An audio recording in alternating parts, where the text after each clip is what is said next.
Nikola stock appears to be consolidating within a longer term downtrend. It's up around 9.52% in this regular session of today, the 2nd of November 2023. So the company announced its earnings outcomes, and it had sales of $1.7 million versus $24.2 million a year ago, significantly missing the consensus of $13.3 million. So Nikola didn't produce any truck in the third quarter of this year versus 75 last year. It shipped 3 trucks, down from 63 in the same period in 2022. Nikola indicated to date that 35 customers have placed orders for over 277 hydrogen fuel cell electric trucks. The company specified that it received purchase orders for 47 battery electric trucks from one dealer, despite the truck being in recall. So the company's gross loss was $125.5 million versus $30.2 million a year ago. Adjusted EBITDA loss expanded to $188.6 million from $107.9 million a year ago. Adjusted earnings per share loss of $0.3 missed the consensus loss of $0.14. So Nikola's net cash used in operating activities during the 9 months. During the last 9 months was $378.4 million versus $431.5 million a year ago. The company held $364 million in cash and equivalents.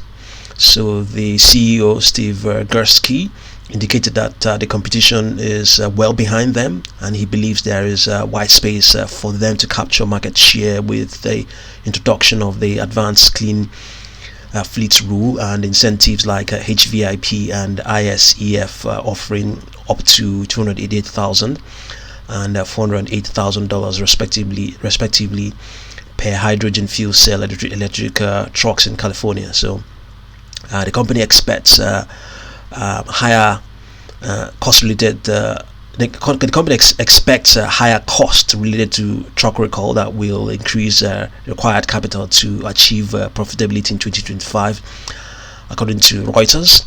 So last month, the company celebrated the commercial launch of the Nikola hydrogen fuel cell electric vehicle at its manufacturing facility with production line tours and technology questions and answers with Nikola engineers on hydrogen safety and much more. So yeah, that's what's pretty much going on with Nikola at the moment. So let's see what's going on with the stock. So right now it's the gain is now 8.57%, and this is the 1 minute chart for the stock, and that's the news about its earnings. So 64.5527 million shares have crossed the tape. Definitely one of the most active in this session. So we can see the order book. We can see some market participants are willing to trade at $1.44. We can see that down here. It's not very clear, but that's what we are looking at. And we have around 46,000 shares that they want to play. They want to trade. And at the same time as well, some are pricing it all the way down to $0.994. This is the order book, and this is where all the aggressive hands are. Their orders are printed. You can see this 1.15. Two of them went through with roughly around 29,000 shares crossing the tape over there. So 9.51 has come in. It's somewhat volatile here. So this is what we are looking at right now. So with Nikola. So this is the 1 minute chart. So not that it's going to make, or not that it's going to be of any good news, any good use to you, but the projection, or the most upper projection is 1.16 on this 1 minute chart. So let's see what it's projected on the 15-minute chart. So on the 15-minute chart, it reached the highs of around 1.15 at some point, and the projections is all the way towards $1.23, and then, but indeed there are also downward projections all the way down to 1.02. This is the sort of level it was trading at in this session, as a matter of fact. was no, yesterday was trading at this sort of level, $1.02. So if we go to the 45-minute chart, let's see, we have weaknesses projected on its 10-period moving average on this 45-minute chart, but projections all the way towards 1.23. Then let's look at the let's look at the 3-hour chart and see. Yep, pretty much the similar projection all the way to all the way towards 1.25. Let's look at the 1-day chart. We might get more. Okay, yeah. The 10-day moving average is projected to continue to show strength up till next week, Thursday, the 9th of November, and 1.57 is the price. That is the figure that's projected for its 10-day moving average. But after that, it's going to show some weakness and pull back to 1.44 by the 10th of November. And then we have a couple of projections. Let's see now. We have this projection of $1.67, and then there's the 1.67. If we take that projection, $1.67, and then all of them are all projections. We take that and also take the 10-day moving average projection of 1.57.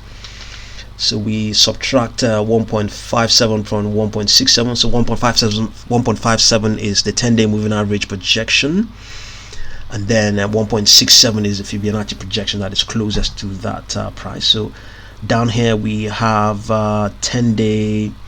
We have a 10-day standard deviation, which is indicated as let's say it's